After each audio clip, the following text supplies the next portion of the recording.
Welcome, friends. In an age when commercial herbal remedies are found on nearly every grocery store's shelves, and almost every kind of alternative therapy can be found right there in your own town, it can still be all too easy to forget what the natural in natural healing really means. Too easy to lose sight of the natural world from which all medicinal plants arise, the nature that without which even humanity cannot survive. Too often, nature gets portrayed as something separate from us, a threatening place outside the protective boundaries of so-called civilization, when what nature really is our essential, original home. Nature is us, at our most authentic, our most embodied and proactive. Nature is where we get grounded and oriented, where we can find and gather those healing herbs that we need. Nature is where we encounter our authentic, most sentient selves, where we're made aware of our most meaningful purpose and our ideal individual roles. It's the place where we're presented with the inspiration and the essential lessons that we need. Health itself is a natural state, with our bodies naturally working to protect and restore themselves. And usually the most helpful and least harmful treatments come from natural plant medicines and also the therapeutic effects of living a ever more natural life. Indeed, the human body itself functions as an ecosystem, as a dynamic balancing of various energetic systems and physiological functions, as an aggregate of interrelated, interactive, and ultimately of interdependent parts. The study and tending of the bodily whole is what I call an ecology of healing. It leads the thoughtful plant healer to take a holistic ecosystems approach, thinking of and treating human beings as themselves interconnected system of qualities and processes, rather than focusing mainly on some isolated organ or symptom. As you probably know, one of the most effective ways that the plant healer addresses physical ailments is by supporting and nurturing the body overall. I can give you a few tips for keeping nature at the heart of your natural healing practice. For starters, try working with more whole and even fresh plants. When you take a look at even the herbal capsules and preparations on your shelves, see them as the herbs that they're made from.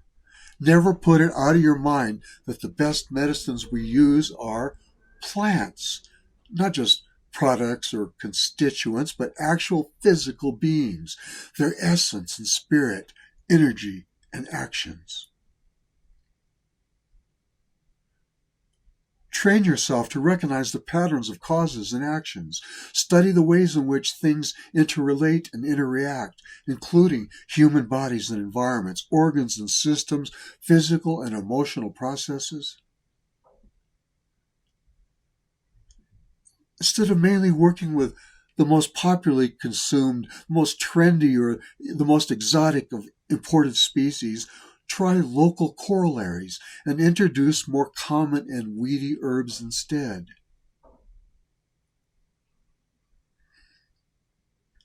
Take regular plant walks in which you pay special attention to the different botanical species along your sidewalks, in your parks, and in the closest forests to where you live. Make some time for monthly wildcrafting. Take trips into wild public lands whenever you can, and otherwise gather herbs from urban lots in the suburban hills surrounding you. Note that which plants are scarce or hurting, and only take from those places where they're plentiful. Hold the plants in hand, but also in your heart. Consciously feed and grow an ever-evolving relationship with them that's intensely personal, unashamedly intimate, emotional, even spiritual and cellular. Sense the plant's millions of years of accumulated wisdom, the different multifaceted lessons that each species has to offer, and the ways in which they can be incredible examples and role models to us.